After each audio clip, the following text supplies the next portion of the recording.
I do not believe it's possible to reduce an audience to more tears than in the moment Jesse sings When Somebody Loved Me.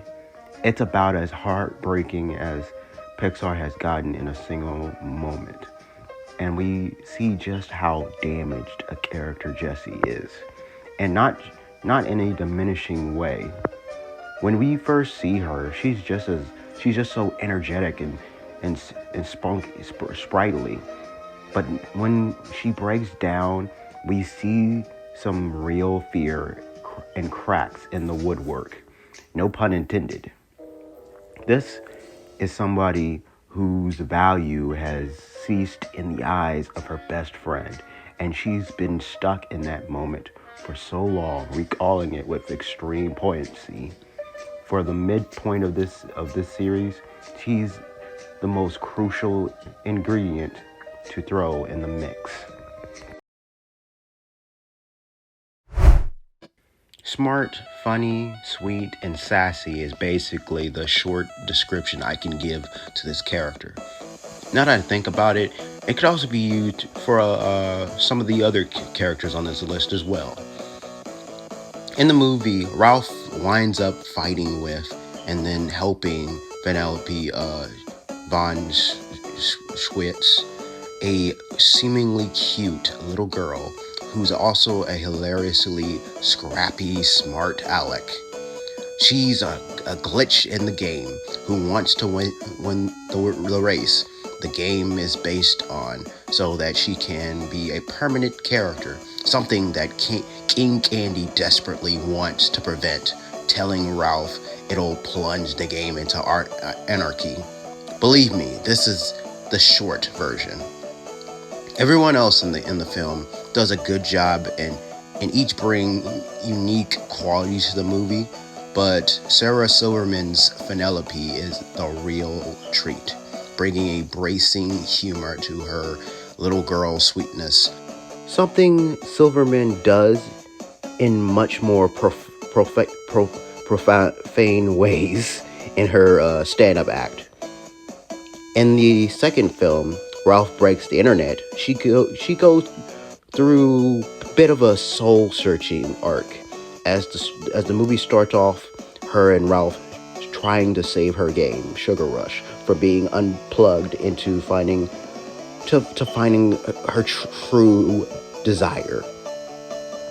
One of the coolest moments in the film was her interacting and bonding with the Disney princesses, since she's technically a princess herself, though if I remember correctly, denounced herself as princess and instead proclaimed herself as president of Sugar Rush. But whatevs.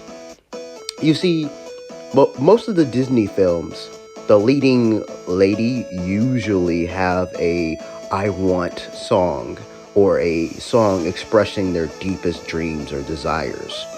And it was during her conversation with the various princess that inspires Vanellope to tap into her deepest desire and find her own song, which later turns out to be part of a new and exciting world outside of Sugar Rush, and winds up in Slaughter Race, and comes to realize this game may be her destiny.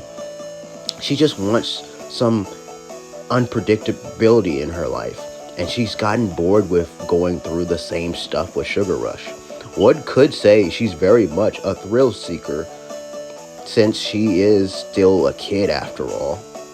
With that said, I think she still values her friendship with Ralph and wouldn't want to give that up completely, despite the separation they do eventually have at the end of the film.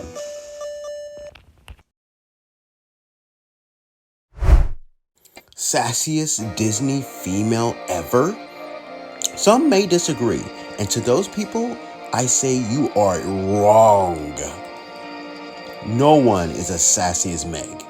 She's already fine as hell, but she got that snarky attitude as well as being quick-witted to go with that slender body of hers, which just adds so many more points to her sex appeal. You want to know the crazy thing here is? Originally, when I did this list nearly 9 years ago, I had ranked Meg at number 14. But again, as the years gone by, my love and appreciation for this character has grown so much to the point that when I was remaking this top 15 list, it had honestly hurt me too much to keep her so low on the list. So I moved her up to the top 10. I know for some people Meg is their faves. And honestly, I wouldn't blame anyone for saying that. She's definitely one of, if not the most relatable Disney female character. And the fact that I chose to rank 9 gals above Meg should tell you that these characters I've included on this list are something special. And trust me, Meg is definitely among the top tier females in Disney. Otherwise, she wouldn't even be on this list.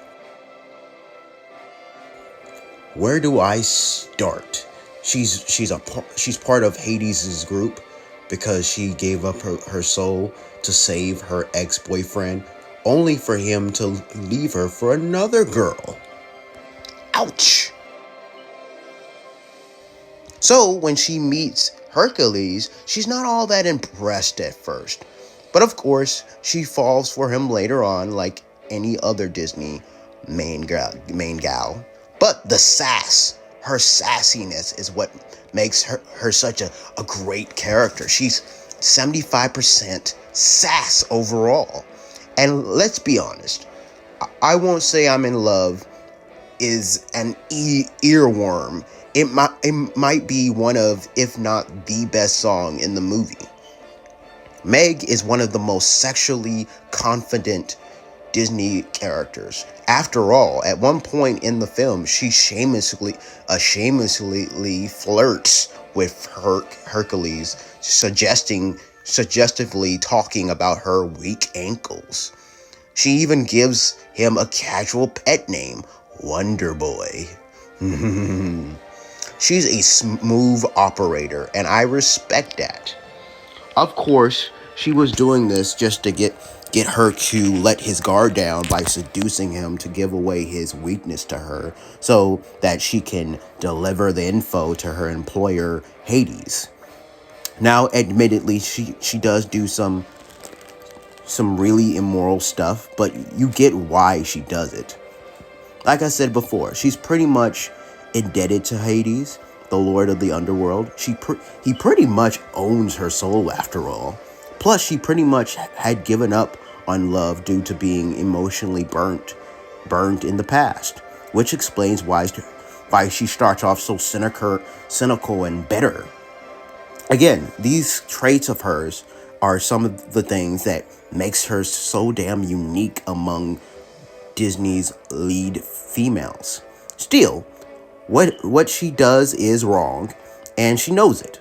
Despite this, she plays enough of a heroic part in the movie to be classified as a heroine, rather than just a romantic interest.